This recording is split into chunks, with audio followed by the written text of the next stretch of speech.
Hello friends, good evening. Welcome back to my channel Pooja study hub. So friends, अभी तक मैंने आपको पढ़ाया था स्वर, व्यंजन, वर्ण, ये सब। अब मैं आपको आगे का जो टॉपिक है वो है हमारा शब्द। ठीक है, ये पढ़ाती हूँ। सो फ्रेंड्स, शब्द क्या होते हैं? जो भी एक या दो वर्णों से मिलकर जो शब्द बने होते हैं, दो वर्णों से भी बनते हैं, ये एक वर्ण अलग अलग वर्ण मिलकर भी बनाते हैं, तो ये एक ना सार्थक अर्थ देते हैं। स्वतंत्र इंडिपेंडेंट तो होते ही हैं, स्वतंत्र होते हैं, उसके साथ सार्थक अर्थ देते हैं, तो ये कहलाते हैं शब्द। ठीक है, शब्द जैसे कि ज और य को मिला दिया तो जय कहलाया। ठीक है, अब देखो इनके ना अलग अलग प्रकार होते हैं। तो व्युत्पत्ति के आधार पर जो है ये तीन प्रकार के हैं। पहला है रूढ़। ठीक है, रूढ़ का मतलब क्या होता है कि अगर कोई शब्द बना है उसे हम डिवाइड करेंगे, हम अलग अलग करेंगे, तो उनका ना कोई अपना कोई अर्थ नहीं होगा। वो दोनों अक्षर जो है दोनों मिलकर उस नए शब्द की जो उत्पत्ति कर रहे हैं उसका कुछ अर्थ है, लेकिन इसका तोड़ने पे कोई अर्थ नहीं निकलता। जैसे खाना, खा ना, खा का भी कोई अर्थ नहीं है, ना का भी कोई अर्थ नहीं है। ठीक है, नेक्स्ट है हमारा यौगिक। यौगिक शब्द क्या होते हैं? सार्थक शब्दों के मतलब सार्थक जो हैं शब्द हैं उनका कुछ अर्थ है। अगर तोड़ने पे भी एक अर्थ निकलता है और जोड़ने पे भी एक अर्थ निकलता है, लेकिन समान अर्थ निकलता है। चाहे हम उन शब्दों को अलग अलग करें तब भी समान अर्थ होगा, और जोड़ने पे भी। जैसे कि देवालय है, देव धन आलय। देव का मतलब होता है देवता, आलय का मतलब होता है ग्रह, तो देवता का घर। तो देवालय का मतलब भी वही निकलता है। वैसे राजपुरुष का भी है, राजधन पुरुष, जो कि राज्य का पुरुष है, राजपुरुष। तो ये इसका भी ऐसे ही अर्थ निकल रहा है, राजा, राज्य का पुरुष या राजपुरुष। ठीक है, तीसरा है योग रूढ़। तो योग रूढ़ क्या होता है मैं आपको बता देती हूँ। विच्छेद करने पर जो है, अलग अलग करने पर अर्थ तो निकलते हैं, सार्थक अर्थ निकलते हैं, चाहे साथ में जोड़ने पर कहो या अलग अलग करने पर हो। लेकिन क्या होता है कि अलग अलग करने पर, यानी कि विच्छेद करने पर इनका अलग ही अर्थ निकलेगा, और जोड़ने पर जो है ये किसी और ही इंडिकेशन होगा, कहीं और तरफ इशारा करेंगे, यानी कुछ और ही अर्थ निकलता है। जैसे कि देखो, हम क्या बोलते हैं गणेश जी को? लंबोदर। लंबोदर, लंबो, लंबा धन उदर। अब लंबा का मतलब लंबा ही है, उदर का मतलब पेट है। लेकिन जब हम लंबोदर बोलते हैं तो इसका मतलब क्या हो जाता है? गणेश। तो कुछ और ही अर्थ निकाला। जैसे दशानन है, दस धन आनंद, 10 सिर वाला।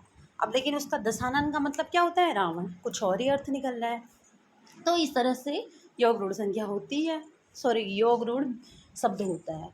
सो नेक्स्ट है हमारा उत्पत्ति के आधार पर। उत्पत्ति के आधार पर ये चार प्रकार के हैं: तत्सम, तद्भव, देशज और विदेशज। तत्सम क्या होता है? जो हम प्रॉपरली जो संस्कृत भाषा में भी ऐसे ही यूज कर रहे हैं जिन शब्दों को, और ज्यों की त्यों हिंदी में भी यूज़ कर रहे हैं उनको, उनमें कोई अंतर नहीं है। जैसे कि क्षेत्र है, एरिया के लिए; रात्रि है, रात के लिए; सूर्य है, सूर्य के लिए। तो हम हिंदी में भी इन्हें ऐसे ही यूज़ करते हैं और संस्कृत में भी, इनमें कोई अंतर नहीं है। और तद्भव क्या होता है? जहाँ संस्कृत में अलग ही शब्द से हम उसे बोलते हैं, और हिंदी का थोड़ा बदला हुआ रूप होता है। जैसे कि अग्नि को हम हिंदी में आग बोल देते हैं, संस्कृत में अग्नि है। क्षेत्र, यहाँ देखो वाला क्षेत्र नहीं है, यहाँ एरिया की बात नहीं हो रही है, खेत की बात हो रही है। तो खेत को भी संस्कृत में क्षेत्र बोलते हैं, लेकिन हिंदी में खेत बोल रहे हैं। देशज शब्द देखिए, हम नॉर्मली जो अपने ही इलाके में कोई भी शब्द बोलते हैं, ए पगला, उल्हड़, गधा, मतलब गधा तो खैर एक नॉर्मल वर्ड है, उल्हड़ कहीं का, इस टाइप का कुछ भी हम शब्द मतलब आपस में बोलते हैं जो कि कहीं और से उत्पन्न नहीं है, तो वो हो गए देशज शब्द। ठीक है, लेकिन विदेशज शब्द, ये देखिए मैंने एग्जाम्पल भी लिखे हैं। थैला, ये हमने खुद ही बनाए हैं। पेट, पगड़ी, ये सब हमारे हिंदी मतलब हमारे देश में खुद ही उत्पन्न हुए हैं, ये कहीं बाहर से नहीं आए। लेकिन विदेशज शब्द जो होते हैं बाहर से आए, जैसे कि उर्दू, फ्रांसी, तुर्की, इन शब्दों से, चीनी, फ्रेंच, ये जो भी विदेशों से जो भी शब्द लिए हैं। जैसे कि चीन से एक शब्द है लीची। ठीक है, उर्दू के कई सारे शब्द हमारे हिंदी में भी यूज़ होते हैं यहाँ। जैसे कि इलाक़ा है तो वो भी उर्दू का शब्द है। इख्तियार है, ये सारे कुछ भी शब्द हैं। इंग्लिश के तो हैं ऑर्डर, सब ऑर्डर, ये टी, ये सब, ठीक है। नेक्स्ट है हमारा प्रयोग के आधार पर। तो प्रयोग के आधार पर देखिए आगे मैं आपको बढ़ाऊंगी संज्ञा, सर्वनाम, विशेषण, क्रिया, क्रिया विशेषण, संबंध बोचक, बोधक और समुच्च बोधक, विस्मय बोधक, ठीक है। लेकिन ये जो संज्ञा, सर्वनाम ये सारे हैं, ये जो है विकारी और अविकारी होते हैं। तो विकारी और अविकारी मैं आपको बता देती हूँ। विकारी वो होते हैं जिनमें लिंग, पुरुष, इन सब का और वचन का इफेक्ट पड़ता है, प्रभाव पड़ता है। जैसे कि लड़का शब्द है एक, लेकिन हम फीमेल के लिए क्या हम बोलेंगे, लड़की, तो लिंग परिवर्तन हो रहा है ना, तो ये हो गया विकारी, ठीक है। वैसे लड़के में ही हम जो है एक के लिए लड़का बोलेंगे, लेकिन ज़्यादाओं के लिए हम क्या बोलेंगे, लड़के, ठीक है। तो ये भी वचन का हो रहा है, ठीक है। अविकारी शब्द जिनमें कोई भी फर्क नहीं पड़ता है, मतलब जिनमें लिंग और वचन इन सब का कोई फर्क नहीं पड़ता, जैसे कि तथा है। अब वो चाहे किसी लड़की के लिए बोलो या लड़के के लिए बोलो, बहुवचन के लिए बोलो या लिंग परिवर्तन के लिए बोलो, तथा ऐसे ही रहेगा और ऐसे ही रहेगा, वो ऐसे ही रहेगा, तो ये अविकारी होता है, ठीक है। उसके बाद है अर्थ की दृष्टि से। अर्थ की दृष्टि से हमारे दो ही प्रकार के हैं शब्द। सार्थक, जिन शब्दों का कुछ अर्थ निकलता है, जैसे कि रोटी है, पानी है, खाना, डंडा। और निरर्थक, जिनका कोई अर्थ हमें मतलब कुछ ऐसे ही बोल देते हैं हम लोग, उसका कोई अर्थ है नहीं। जैसे कि हम क्या बोलते हैं, रोटी सोटी या रोटी बोटी, या फिर जैसे आप लोग मैगी खाते हैं ना, तो मैगी वैगी, मैगी सैगी, कुछ भी बोल देते हैं। तो पीछे से सैगी का कोई अर्थ नहीं है, मैगी का एक है, रोटी का अर्थ है लेकिन वोटी का नहीं है। तो ये वोटी, सैगी, पानी सानी या पानी वानी, इनका वानी, इनका कोई अर्थ नहीं है। तो ये हो गए निरर्थक, ठीक है। तो नेक्स्ट हम देखते हैं, अब ये देखिए, ये मैं आपको बता चुकी हूँ पहले ही, जो उसका है, ये मैं योग रूढ़ संज्ञा का विकारी अविकारी भी मैं आपको बता चुकी हूँ। सो नेक्स्ट अब हमारा टॉपिक है संज्ञा, ठीक है। संज्ञा क्या होती है, कोई भी व्यक्ति है, प्राणी है, स्थान है, जगह मतलब, और या फिर हमारा कोई फीलिंग है, भाव, या कोई शहर है, इन सब का जो भी नाम होता है, जो भी हम जिस तरह से भी हम इसको बोलते हैं, तो ये सब संज्ञाएं कहलाती है, ठीक है। जैसे श्याम बोला हमने, आम बोला, दिल बोला, घृणा बोला, प्रेम बोला, मिठास बोला, ये सारे जो है संज्ञा कहलाती है, ठीक है। अब देखिए संज्ञा के नॉर्मली 3 भेद हैं, लेकिन उसमें भी जातिवाचक के 2 भेद हैं, ठीक है। तो पहला क्या होता है, व्यक्तिवाचक। व्यक्तिवाचक क्या होता है, जो पर्सनली यूज़ हो रहा है, किसी एक के लिए पर्सनली यूज हो रहा है, ठीक है। जैसे कि किसी एक व्यक्ति के लिए हम बोल रहे हैं, किसी एक स्थान के लिए हम बोल रहे हैं, किसी मतलब जगह के लिए, या कोई भी वस्तु कुछ भी है, या कोई भी एक भाव के लिए, जो भी है हम बोल रहे हैं, मतलब एक व्यक्ति, स्थान और वस्तु तीनों के लिए, ठीक है। जैसे कि एक इंडिपेंडेंट व्यक्ति, जैसे मैं अपने आप के लिए बोलूँगी, या फिर मैं राम के लिए बोलूँगी, राम श्याम, या फिर वस्तु है, टेबल है, कुर्सी है, या जगह है तो दिल्ली है, आगरा, मुंबई, ये शहर है। तो ये सारे जो है व्यक्तिवाचक अकेले हो गए, ठीक है। उसका अगर एग्जांपल लेंगे तो राम खाना खा रहा है, तो इसमें राम जो है एक पर्सनल है, एक व्यक्तिवाचक संज्ञा है, ठीक है। नेक्स्ट हमारा हो गया जातिवाचक। जातिवाचक क्या होता है, कोई एक शब्द है, चाहे वो किसी वस्तु के लिए, व्यक्ति के लिए, शहर के लिए, किसी के लिए भी यूज़ हो रहा है, वो एक शब्द जो है वो पूरे उसकी जाति जो होगी, जैसे कि कितने सारे लोग हैं, लेकिन उनके लिए हम क्या यूज़ करेंगे, मनुष्य या व्यक्ति। अब उसमें कोई भी इंसान हो सकता है ना, उसमें मनुष्य, पूरी प्रजाति ही मनुष्य की होगी। जैसे गाय है तो कोई भी गाय हो सकती है, काली गाय, नीली गाय, पीली गाय, हमने बोला ये गाय बोलेंगे सीधे, तो गाय की पूरी प्रजाति को इंडिकेट कर रहे हैं। और जैसे कि शहर या देश कहें तो वो पूरे देशों के बारे में बता रहे हैं, या पूरे शहरों के बारे में बता रहे हैं, किसी एक शहर को स्पेशली हम नहीं बता रहे हैं, तो ये हो गया जातिवाचक। जैसे कि गाय, लड़का, नदी, पर्वत इत्यादि मैंने लिखा हुआ है। नेक्स्ट है भाववाचक। भाववाचक जिनमें हमारी फीलिंग की बात आ रही है, जैसे कि कष्ट है, बुढ़ापा है, हमारा बुढ़ापा भी एक भाव है, ठीक है। हर्ष है यानी कि उत्साह, खुशी, और यौवन है, बालपन है, मोटापा है, ये सारी चीज़ें भाववाचक में आ जाती है, जिनमें कोई भावना आ रही है, कोई फीलिंग है हमारी ये एक, ठीक है।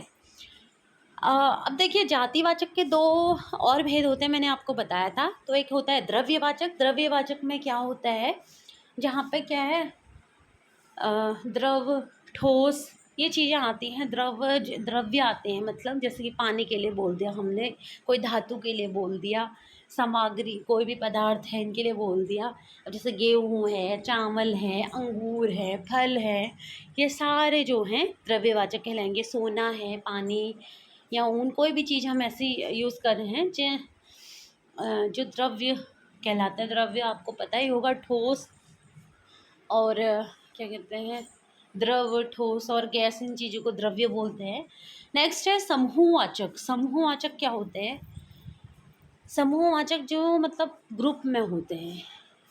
ग्रुप में या सेना है, जैसे कि सेना में बहुत सारे सिपाही होते हैं, लेकिन हम उसे क्या कहते हैं, सेना कहते हैं। तो ये पूरा ग्रुप में बहुत सारे सेनाएं होंगी, ठीक है, सेना बहुत सारे मतलब सैनिक हो गए। और नेक्स्ट जैसे कि हमने समिति बोला, समिति में कितने लोग होते हैं। पुलिस, हम नॉर्मली बात कहते हैं पुलिस आ गई, लेकिन पुलिस फोर्स में तो कितने ही पुलिसकर्मी होते हैं। तो इस तरह से ये है समूहवाचक। और एक तरह से हम से बता सकते हैं, जैसे कि समिति वगैरह समूह में है, या मतलब संख्यावाचक भी होते हैं और असंख्यात्मक भी होते हैं। संख्या में जिसमें हमें नॉर्मली संख्या दी जाती है, और जैसे कि 4 लोग हैं, 5 लोग हैं, इस तरह से। या और जो संख्यावाचक नहीं होते हैं, संख्यावाचक, ये समूहवाचक, ये सारे जो हैं इसमें हमें पता नहीं होता कि कितने लोग हैं, तो समूहवाचक में, ठीक है।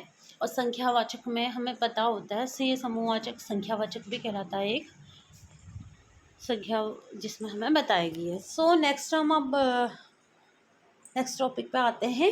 अब हम पढ़ते हैं सर्वनाम, ठीक है। तो सर्वनाम क्या होते हैं, जैसे कि अभी तक हम क्या यूज़ कर रहे थे, राम, श्याम, दिल्ली, आगरा, इस तरह से, टेबल, कुर्सी। लेकिन देखिए अब क्या होता है कि सर्वनाम में जैसे मैंने अपने लिए यूज़ किया, आपके लिए यूज़ किया, हम बार बार एक शब्द को बार बार तो नहीं कह सकते। राम ये खाता है, राम ने ये खाना खाया, राम फिर वहाँ से खेलने गया, राम ने फिर ये किया। राम को तो हम बार बार रिपीट नहीं करते, इसीलिए फिर बनाए गए सर्वनाम। राम, तो इस तरह से सर्वनाम क्या होता है कि जिस भी शब्द को, जो भी नाम को हम बोल रहे हैं, उसे बार बार इंडिकेट करने के लिए, उसे बताने के लिए ये शब्द यूज़ होता है सर्वनाम। जैसे कि मैं, अब मेरे नाम को तो बार बार यूज़ नहीं कर सकती, मैं पूजा ये कर रही हूँ, इस तरह से नहीं कह सकती। तो मेरे लिए मैंने मैं को यूज़ किया हमने, तेरे लिए तू को किया, ठीक है। और एक हम आप करके करते हैं। तो इसके ना सर्वनाम यही कहलाते हैं जो संज्ञा के स्थान पे यूज़ होते हैं। तो यहाँ पे ना 11 मूल सर्वनाम है। मैं, तू, आप, यह, वह, जो, सो, कौन, क्या, कोई, ये जो है 11 सर्वनाम है, मूल सर्वनाम। और देखिए ये जो सर्वनाम हैं ये ना 6 प्रकार के हैं। 6 प्रकार के, पहला पुरुषवाचक, फिर निश्चयवाचक, फिर अनिश्चयवाचक, फिर संबंधवाचक, प्रश्नवाचक, निजवाचक। पुरुषवाचक जिसमें किसी मनुष्य की बात हो रही है, ठीक है। इसमें 3 प्रकार के पुरुष आते हैं, उत्तम पुरुष, मध्यम पुरुष और अन्य पुरुष। उत्तम पुरुष में खुद के लिए बात होती है, आप अपने लिए बात कर रहे हैं, जिसके मैं, या फिर जिसमें मैं खुद शामिल हूँ, इंसान खुद शामिल हो, वो जैसे मैं, हम, मुझे, मैंने, हमने, मुझको आदि। हम में भी खुद मैं भी शामिल हूँ, ठीक है। और हमने में भी, या मुझको, मुझको तो खैर मैं ही, मेरे लिए ही यूज़ हो रहा है, तो उत्तम पुरुष ये कहलाता है। मध्यम पुरुष जैसे कि दूसरा जो भी है, जैसे कि तू है, तुम है, आप हैं, ये जो है तुझे है, ये सारे जो हैं मध्यम पुरुष कहलाते हैं। और अन्य पुरुष होता है जो कि मतलब हम अन्य पुरुष में किसी और की बात कर रहे हैं, ना मेरी ना तुम्हारी, किसी और की, अन्य की, वह, यह, वो, इस तरह से किसी और की बात होती है, तो ये कहलाता है अन्य पुरुष। नेक्स्ट है निश्चयवाचक। निश्चयवाचक यानी कि किसी भी वस्तु की या फिर जो भी चीज़ है उसकी निश्चितता का मतलब हमें अनुभव हो रहा है या बोध हो रहा है। जैसे कि ये मेरी कलम है, मतलब पता है कि ये मेरी ही कलम है, निश्चित है कि ये मेरी कलम है, ठीक है। वो श्याम का घर है, अब हमको पता है ये उसी का घर है, ठीक है, हम इसे किसी और का घर नहीं कह सकते, तो ये निश्चित है पहले से ही। अब देखो, हम कहेंगे फिल्टर में पानी है, लेकिन हमें पता नहीं है ना कि निश्चित है कितना निश्चित है, तो वो अनिश्चित हो गया। लेकिन निश्चित, ये फिल्टर में 100 लीटर पानी है ये बोलेंगे तो हमें पता है कि 100 लीटर है, निश्चित है, ठीक है। इस तरह से अनिश्चयवाचक, अभी मैंने बताया कि हमने फिल्टर की बात की, इतना पानी है, या फिल्टर में खाली पानी है बोलेंगे तो कितना है हमें पता नहीं है, तो वो अनिश्चयवाचक हो गया, ठीक है। जैसे कोई आ रहा है, हमने कहा कोई आ रहा है, लेकिन हमें पता ही नहीं है कि कौन आ रहा है, तो अनिश्चयवाचक क्या हो गया, कौन आ रहा है हमें नहीं पता। या फिर यहाँ पर कोई आया था जिसने कमरा बिगाड़ दिया, अब हमें पता ही नहीं है कि वो कौन था जिसने हमारा कमरा बिगाड़ा, तो वो हो गया कोई, यानी कि अनिश्चयवाचक। या फिर स्वाद में कुछ कमी है, हमें नहीं पता क्या कमी है, लेकिन स्वाद में कुछ कमी है, ठीक है। संबंधवाचक, जो एक से दूसरे से संबंधित होते हैं, ठीक है, एक दूसरे से संबंधित, यानी कि जैसे कि ये जैसी करनी वैसी भरनी, अब करनी मैंने की है तो भरूंगी मैं, मुझी से संबंधित है ना, करनी मेरी है, इस तरह से। या फिर जिसकी लाठी उसका भैंस, अब जो जिसकी लाठी होगी, जिसके पास पैसा है उसी का चल रहा है, मतलब उसी की तड़क भड़क चल रही है, ठीक है, उसी की तड़क भड़क चल रही है, यानी कि उसी का राज चल रहा है ये, ठीक है। या फिर हम ये कह सकते हैं इसका भाई है, ये राम का ही भाई है, हमको पता है उसी का भाई है, तो ये तो राम का भाई है, तो ये तो निश्चयवाचक में भी आ गया। संबंधवाचक हम ऐसे बोल सकते हैं जो हमसे संबंधित है, किसी और से संबंधित है। नेक्स्ट है प्रश्नवाचक। प्रश्नवाचक तो आपको पता ही होगा, जिसमें क्वेश्चन मार्क हो जाता है, कौन, क्या, कैसे, कब, कहाँ, तुम क्या कर रहे हो, तुमने क्या खाया, तुम कहाँ गए, ओके। नेक्स्ट है निजवाचक। निजवाचक जो खुद के लिए प्रयोग होता है, ठीक है, अपने आप के लिए प्रयोग हो रहा है, जैसे कि ये काम मैं स्वयं ही कर लूँगा, आपको करने की ज़रूरत नहीं है, तो मैं स्वयं, जो ये स्वयं है ये निज है, ठीक है। आप भला तो जब भला, खुद भले हो तो पूरी दुनिया भी भली है तुम्हारे लिए। किसके लिए यूज़ हुआ, आप किसके लिए यूज़ हुआ, अपने आप के लिए। तो ये जो है निजवाचक ये कहलाता है, जहाँ पर अपने आप के लिए यूज़ हो रहा है, स्वयं के लिए यूज़ हो रहा है कोई भी बात। अन्य पुरुष मैं आपको बता चुकी थी। तो एक और टॉपिक है मेरे पास विशेषण का, ठीक है। विशेषण क्या होता है, विशेषण होता है जो संज्ञा सर्वनाम की विशेषता को बताता है, उनकी किसी ना गुण को या दोष को, उसकी संख्या को, इन चीज़ों को बताएगा, ठीक है। परिमाण आदि कुछ भी, मतलब जैसे कि सूरज बड़ा है, क्या है सूरज की विशेषता, क्या है वो बड़ा है। जैसे गीता जो है लंबी है, बोलते सुंदर है, ये जो क्या है इनकी विशेषता है, लंबी सुंदर ये चीज़। आम रसीला है, ठीक है। और इसमें दो चीज़ें होती है, एक विशेष्य होता है, एक विशेषण। जैसे गीता सुंदर है तो विशेष्य क्या हो गई, विशेष्य हो गई गीता, विशेषण हो गया सुंदर। विशेषता होती है विशेषण, और विशेष्य होते हैं जिसकी विशेषता हम बता रहे हैं। जैसे कि गीता की विशेषता हमने बताई कि वो सुंदर है, तो गीता होगी विशेष्य और सुंदर हो गया उसकी विशेषता, ठीक है। इसी तरह नीचे मैंने बता रखा है, ये घोड़ा सफ़ेद है तो घोड़े की विशेषता है सफ़ेद, घोड़ा विशेष्य हो गया और सफ़ेद ये, तो आप ये देख सकते हैं। नेक्स्ट इसमें है, हम विशेषण के प्रकार को डिस्कस करेंगे। विशेषण जो है गुणवाचक 4 टाइप के हैं, गुणवाचक, संख्यावाचक, परिमाणवाचक, सार्वनामिक, ठीक है। तो गुणवाचक में क्या होता है, जिसमें हम किसी भी संज्ञा या सर्वनाम के गुणों को बता रहे हैं, जैसे गोरा है, ये काला है, ये सुंदर है, ये लंबा है, चौड़ा है, ठीक है, ये हो गया इसका गुण, ये गुण बता रहे हैं। संख्यावाचक, संख्यावाचक में क्या होगा, नंबर बताएगा कि कितना है। संख्यावाचक ये दोनों भाई हैं यानी 2 भाई हैं, ठीक है। हर एक बालक यानी कि कितने ही बालक हैं, लेकिन उसमें से हर एक की बात हो रही है, देश का हर एक बालक वीर है, हर एक। या फिर ये 4 भाई हैं तो क्या है, 4 जो है उसकी संख्या, मतलब संख्यावाचक विशेषण है, विशेषता बता रहे हैं। नेक्स्ट है परिमाणवाचक, जहाँ पे हमें कुछ नाप तौल हो रहा है। जैसे कि बाल्टी में 2 लीटर दूध है, तो क्या हो गया, नाप तौल हो रहा 2 लीटर, 2 लीटर क्या है उसका परिमाण है, यानी कि नाप है। ठीक है, आज 100 रुपये मिले तो 100 रुपये जो है परिमाण है, नाप है कि 100 रुपये है। 100 जो है इसका परिमाण है।